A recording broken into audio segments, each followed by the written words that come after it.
Hi there, welcome to my ICT Hub. This is John, your ICT tutor, where we make ICT concepts easier.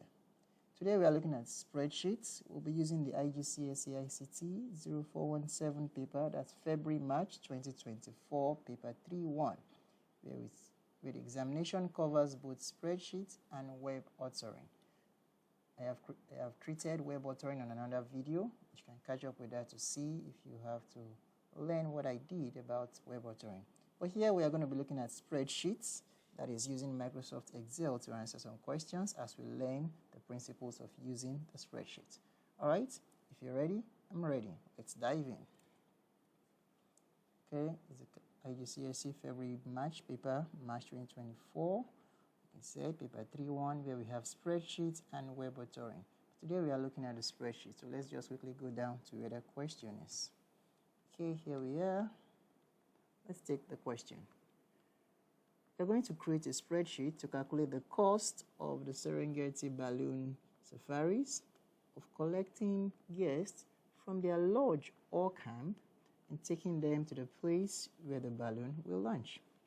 The company uses a number of fixed launch sites. The sites will change each day depending on the wind direction.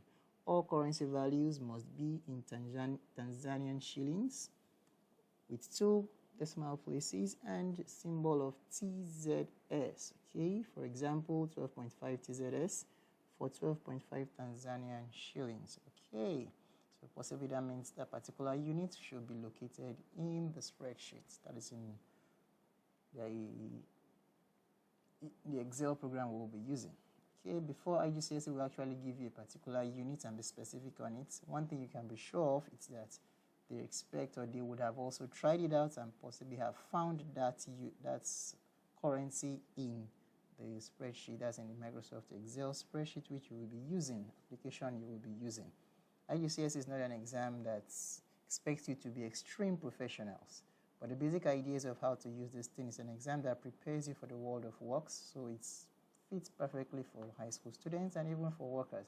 So it's not an examination, a professional course examination per se, but it's a course that tests your basic understanding about the use of this application. So you don't expect to meet something so complex. Whatever they are asked to do, or whatever you are asked to do, it's something that they believe you should be able to do by the time you end or you have gone through your training on this particular subject matter. So let's start out straight away. Open and examine the file M24 distance.csv. All right, let's quickly go to where the source files are located. Okay, here we are. We want to look at distance.csv. Let's open that file. Okay, here we are. Let's examine it. Let's try to ensure that everything is fully displayed. Okay, there we are. We have the camp code, we have the camp name, we have launch site, ABCD, all right, down to, okay, well noted. Let's see what the question says we should do. It says the file will be used in step 12 and 13. Do not make any changes to this file. Noted. Now let's go to the next question. It says open and examine the file m24 calc.csv. Let's open that also. Here we have it. Calc.csv. Okay, yep, the CSV file is open. Here we are. What are we to do with that file? Let's go back to the question. Save the file calc.csv as a spreadsheet with the file name calculate underscore followed by your center number and candidate's number. Okay, now let's quickly go to that file. Let's save it. Go to your file, save as, and you want to save it as a spreadsheet, not a CSV file, comma separated file. You want to change that first to Excel file, then you want to change the file name, underscore your center number, CT1234, and underscore 2001. All right, that's my number there. Okay, let's save that.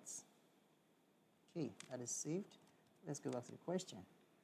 Format the spreadsheet so that it looks like this. Okay, when it comes to formatting in IGCSE, there are 2 things they always look out for. They look out for the size of the columns, also the size of the rows, then the type of font that you use, Also check out for the alignment, and then lastly also check out for the grid lines.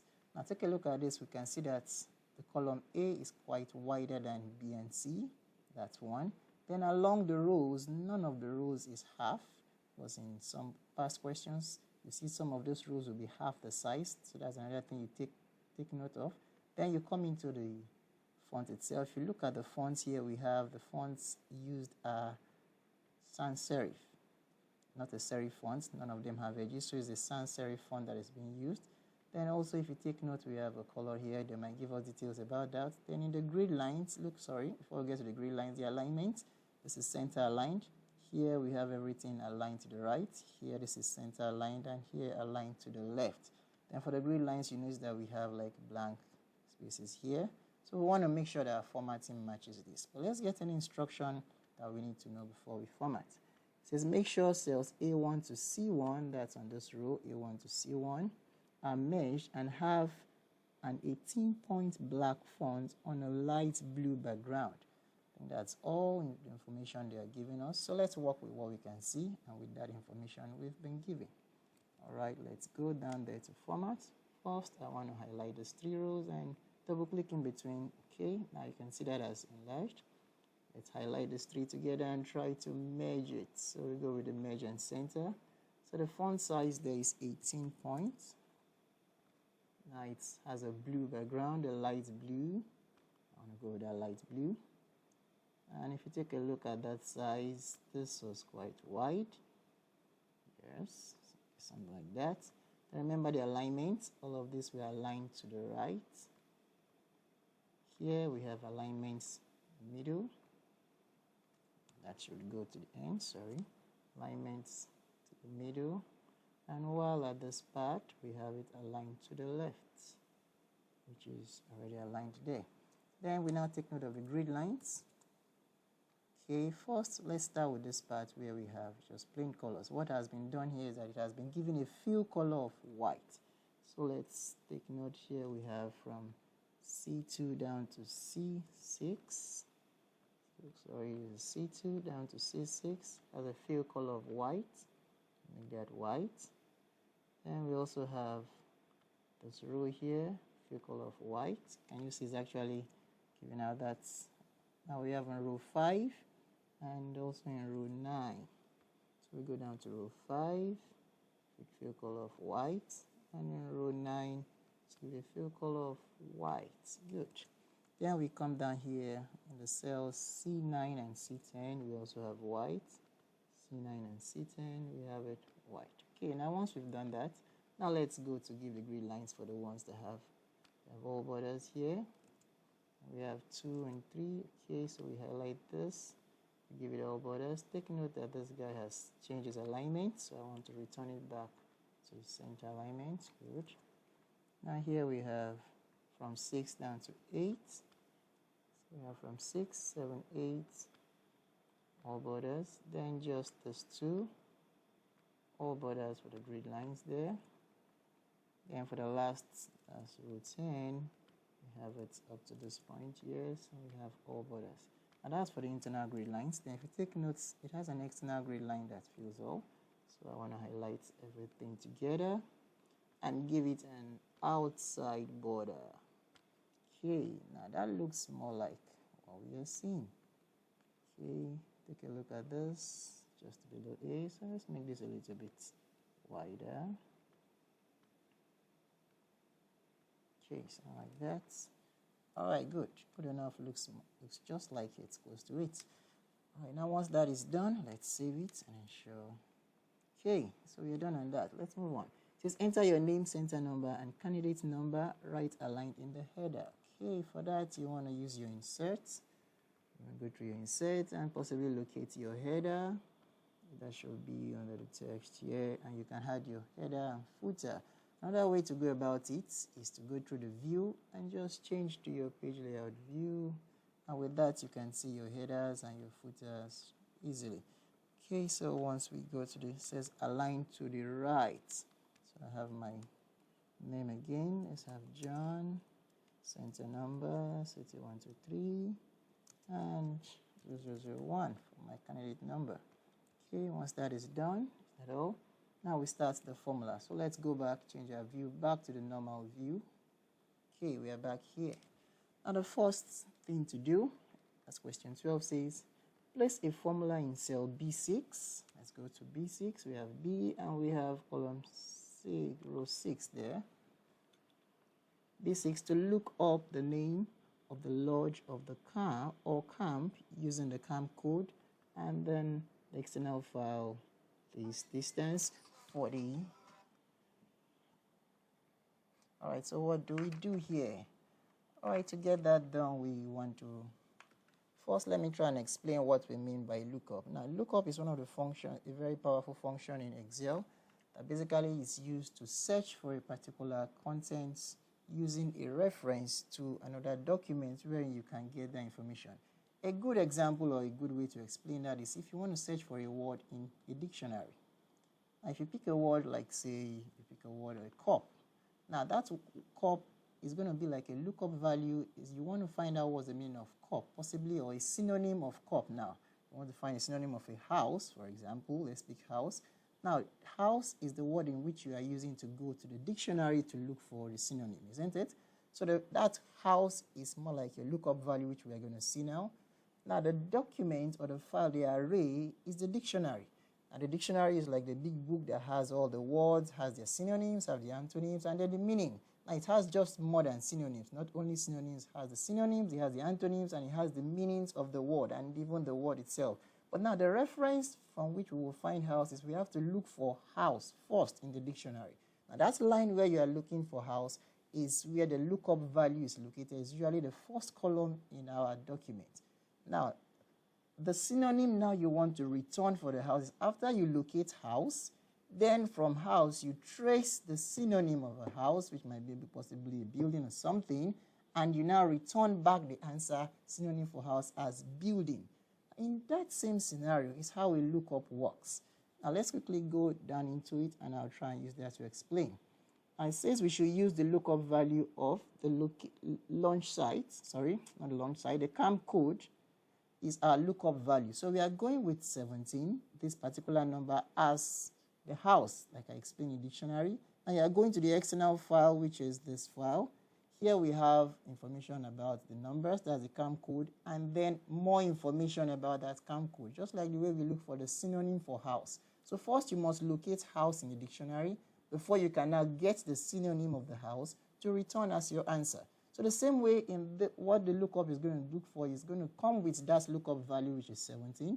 Look through this particular column.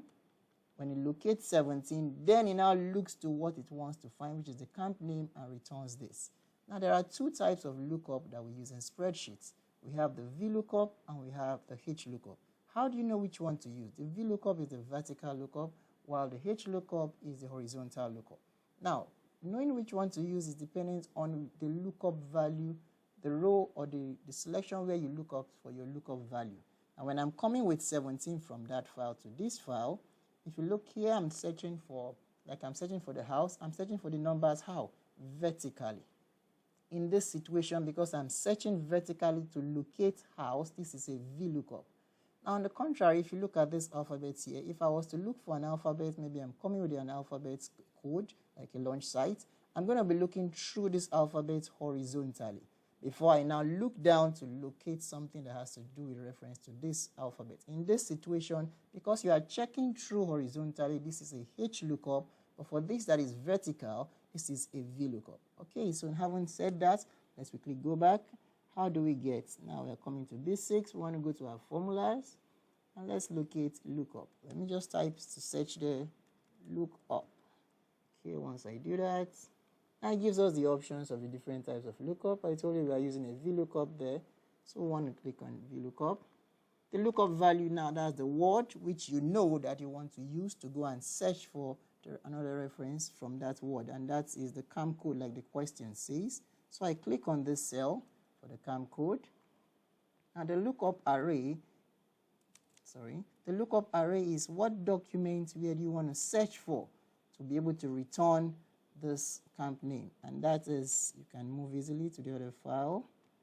Okay, and we are selecting, please take note, you're not going to select the title because the title is not part of it. You want to search from these two columns down to the last one. Okay, once you highlight that too, then you come back to pick your column index number. Is now which column do you want the information to return from. If you take a look at this now, we have how many columns? The first column is where the lookup value is going to be searched from. That is column 1. The second column here is where the information which we need. Like I said about the dictionary, if you had the word here, you might have the antonym here, you have the synonym here, you have the meaning in D, column B, C, D. So it depends on which column do you want to return. If I have the antonym and the synonym here and I'm looking for the synonym, the column I'll be returning index number there will be 1, 2, 3. It will be 3. But in this situation, because the name camp name is on this column, that is column 2. So I'm going to be returning column 2. And lastly for this, that is, we are going to check for this one now, that is on the lookup, the range lookup. Now, there are only two answers you can actually have for this. It is either true or false. On the contrary, to represent true or false, you can represent it as 1 or 0 respectively. 1 stands for true, 0 stands for false. Now, you use false or 0 when you want an exact match of this lookup value in your search from the array. Now, in this situation, if we don't find 17, then I don't want to return anything. I want an exact match of 17 before you will return the corresponding value in the second column. So in that situation, you use false when you want an exact match. But if you just want anything similar to it, you use true. In most of the cases in IGCSE examinations and in real life, you will likely be making use of the false. So we go with 0, and you can see a name has been displayed here to let you know that this. Let's also use the false just in case, so that you know that any of the two can work. Can you see false also works for it? So whether you go with 0 or with a false, it will work for it. And you click and that name drops. Okay, so we have to make this wider now. Good. Now that has worked for the lookup. Now let's go for the next question. I hope you understand and you're with me. The next question now says, place a formula in cell B7. Okay, let's go down to B7. Here we are. Now what's it to do? It's going to look up for the distance in miles from the lodge or camp using what? The launch site and the XML file for the array. Okay, let's take a look again. Now we have the launch site. The launch site is now in alphabets. If we go down to our XML file to take a look at it, okay, the launch site, here we have them in alphabets, and we have the distances that follow each number here. So we have the launch site. For 1, we have, if it is A, it's going to be picking from here.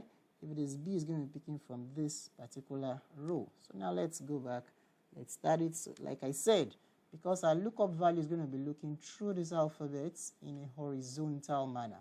So in this situation, we are going to be using the H lookup. Right, so we have on this cell where we want the answer to come to. We start that and we look for our lookup again. Okay, here's the H lookup already here, but just so you know, we could just type this and you can pick your H lookup there and we're going for it. Okay, now for the H lookup, what's the lookup value? The lookup value, like question says, the launch site. The array is going to be from the other file. You can go to an external file and we are picking everything. Remember, don't pick the title, only the contents you need. The alphabets down to the last one here. Very good. Then now the index number. Take note, let's go to that file. Now the index number will be dependent on the number here. Now, which is, if I was to work with A and I want to return for 1 here, what would that be? Looking at this now, we have the camp code as 17, isn't it?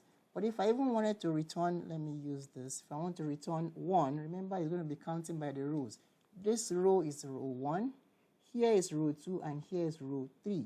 So if it's to return anything that has to do with camp code 1, it's going to be returning column 3. If it's going to do with camp code 2, it's going to be returning column 4. So if you take note of that, it is adding 2. To 1, it adds 2 to give 3. To 2, it adds 2 to give 4. Like that. So what we want to do is that we want to get an answer that is going to be in adding to 2. So what we'll go back is whatever is the launch code here So that it can return the correct thing, I'm going to use this plus 2. Because I want it to return what is corresponding to this launch code. And 17, and to get 17, I have to add 2 to it. So whatever is in this particular cell, that is the B4, add 2 to it, is going to return the corresponding distance. And once again, we want to use false, so I go with 0.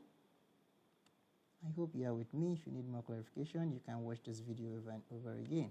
And I click on that. Let's check on that if that is correct. We have E and we have 17. So let's check. So we have E here and we are going to 17. E is on the H column. We're going to 17 here. We are on 17 and the H column. Correct. So that is 27.8. And that's exactly what we have. So I believe you understood that now. That's using both the VLOOKUP and the HLOOKUP to return your value that is necessary. So let's go back to the question and we continue. And the next question, actually, spreadsheet requires you thinking. Your ability to think analytically is very, very important, and how well you are going to do with the spreadsheet. Now, for the next question here, we says, that's question, okay, sorry, that should be question 14. Place a formula in cell B8. Let me go to B8. Here we are in B8. Okay, what will this formula do? To calculate the time in minutes. Let's take a look at that. All right, we already have a minute here. Okay, time in minutes. Taken for the journey from the lodge or the camp to the launch site. How are we going to calculate this? Where the vehicle travels at 20 miles per hour. Now a formula has been given to us here. We say time is equal to distance multiplied by 60 divided by the speed. Take note the speed is here, 20 miles per hour. That's the speed, 20. The distance, we're going to find the distance from the table, and it's going to be multiplied by 60. So here we have a distance already. The distance is located here. So that distance multiplied by 60 divided by the speed, which is 20. So let's go ahead. If you want to write an equation, you start with the equals to sign. Now this cell, which carries the distance, multiplied is written with asterisk by 60. And then I divide by 20, which is the speed.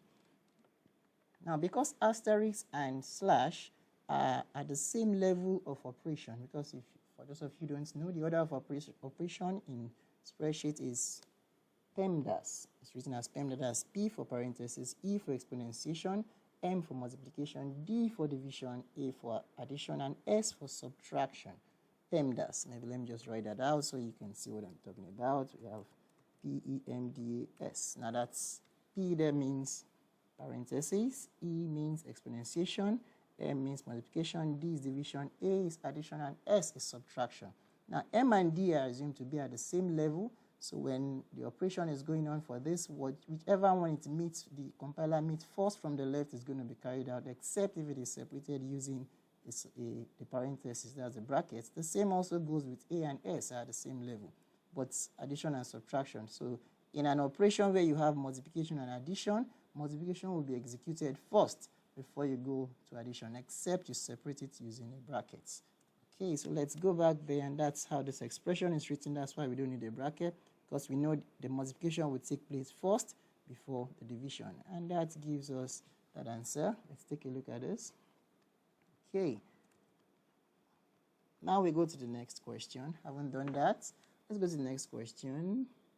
It says, place a formula in cell B10.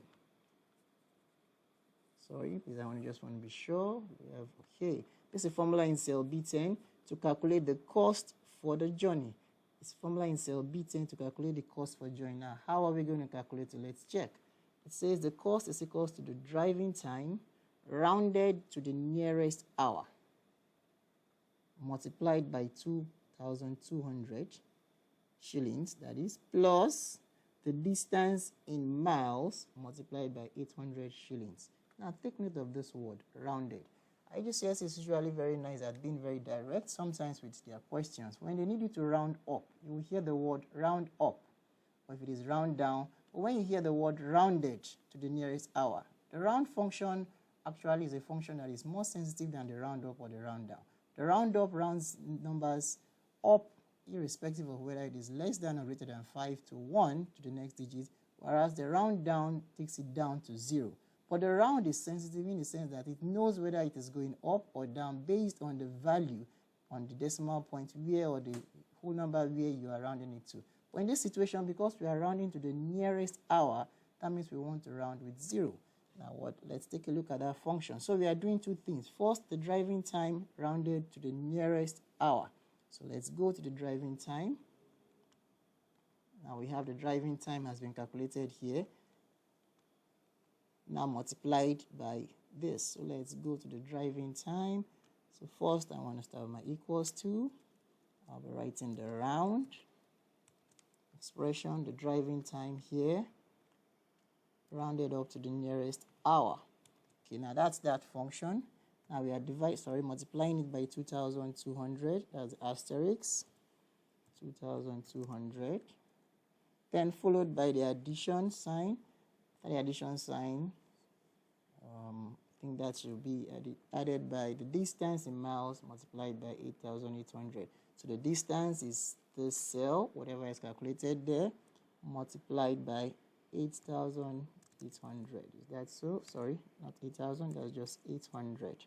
Okay, now take a look at this. Do I need any brackets in this situation? Let's read through. Now the process is going to start by rounding up this, whatever it's here, to the nearest hour, because we have set to round to 0. Now it's going to round it to a whole number. Whether it's rounding up or down, it's going to be, in this situation, it's obviously going to round it down because this is less than 5. So it's going to round this to 83. But if this was 6, it will round it up to 84 because that's why the round function is sensitive to know when to round up or to round down. But if you use the round up, automatically, whether this is 4 or 6, it will round it up to 1 digit. So that's why we use the round. Now rounding with the comma 0 means it will round it to a whole number. So this will be 83. After doing that, then it multiplies by 2,200. Now, will this add? No, because according to the order of operation I said, the PEMDAS, here we have a division sign, which is higher in order to the addition. So it will skip this, keep the answer here, come down to this part, solve this 7 multiplied by this before it now adds the result. So, and that's exactly what we want. So we don't need to use the bracket sign. Let's just apply that. Okay, and there we have that value there. Okay, is that what we will have? All right, here we have a distance multiplied by 60 divided by the speed, which is what we had here. Just to check back, we have the distance multiplied by 60 divided by 20. Okay, then we also have this. Just to check back, we have round the distance. Okay, multiplied by 220 plus. Okay, so once we are sure of that, we are good to go. Now, but before we go, take a look. It says apply appropriate formatting to cell B10. If you remember at the beginning of the question, it says everything that is in monetary value should be in the TZS, as the Tanzanian shilling. So let's check here if we can find that currency. So we go with the currency, and let's just check for T. Do we have anything like the Tanzanian shillings there? Very likely we will. Yes, that's it, the TZS. So we are picking this 2 decimal place for the format of the number. If it's a general, this is where we actually change the different formattings of the numbers. So we apply this, okay, and there it is, TZS, and that's the value in 2 decimal places. Okay, I think let's go back to the question. Save your spreadsheet. Now print your spreadsheet showing the formula. Okay, let's save the spreadsheet. And the first one says print your spreadsheet showing the formula. And from experience, because I have been teaching students for over the years, I notice IGCSE is always very smart in asking this question first before printing the values. If you are in this situation where the last question is the values after the formulas, I advise you print the values first. And this is the reason. If you print the formula first, it's going to distort your table and you might have to start rearranging. But nevertheless, even if you do that, you can still rearrange. It doesn't take time to rearrange.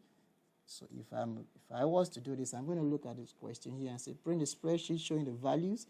Make sure that the printout fits on a single page and contains all cells are contents of all cells are fully visible. In this situation, the layout, the orientation of the paper is not specified. So if I want to print this, just go my printing, I could go with, now because I want it to be more visible, I would want to enlarge this because the question says it should be fully visible. Though this is visible, but I still have space I can play around with. So there are 2 ways I could do that. Either you come down the properties here, and then you want to enlarge this. And let's take a look at that now. Now it is more visible, right? So this is one good way you can enlarge and sort and maximize the space you have for the printing. And with that, I can print. Let me print it to PDF so we can all see what it looks like in the final printout. Here I save it in the document. Let me save it back on my desktop where my other files are saved. Okay, I want to save that. Let's say printout 1. Okay, PDF format. Now that has been created. Let's take a look at what that printout looks like. Here it is. Okay, yes, this is fully visible. You have your header and you have every content of the table fully visible with the units, the currency units as specified. Okay, now let's go back to the question. I haven't printed that. The second thing now says print your spreadsheet showing the formula. Make sure that the printout is in landscape orientation. Not in this situation, it specifies the orientation of the paper. The row and the column headings are displayed, and then the contents of all cells are fully visible. Now let's go back to display the formula. You want to go to formula bar, and you want to click on display show formula tool there. You can see the shortcuts that says control. You might want to try the shortcut if you want to. But once you click on this, notice, like I said, the table will be distorted. Can you see it has expanded the table? You want to just double click this to keep this. Right, now you can see it has expanded, and we want to change the orientation to layout. Orientation to landscape, not layout. Now we have this, but even with that, if you check in the printout, can you see it's still not on one sheet? So how do I make that go back on one sheet? So I'm going to go to my view. Let's go to the page break view, and if you notice there's a page break, this line shows the break here. You can just click and drag this line to the end, and that way, if you check, let's go back to a normal view. You can see the broken lines now fills everywhere. Let's check. Yes, and now it is fully visible. So once it's fully visible, you can now print out this. Now, but before we go, remember another instruction that says, it says the row and the column headers are displayed. We have done this. We've done this, fully visible, landscape. But the row and the column headers, how do we turn on the row and the column headers? Once again, you go to your page layout, please. Now, under the group that says show option, you can see the grid lines for the printing, but we are not bothered about the grid lines. Rather, what we want is the headers. You can see the header, it says show on the printing. So that way, when you click on this, check on this, it will show on the printout. If you uncheck this for the view, you can see the header has disappeared. So now we want it to be displayed in the printout. Now let's check it again. Can you see the headers are visible in the printout? So now I can go ahead and print this to PDF. Let's give that as printout 2. Okay. Very well done.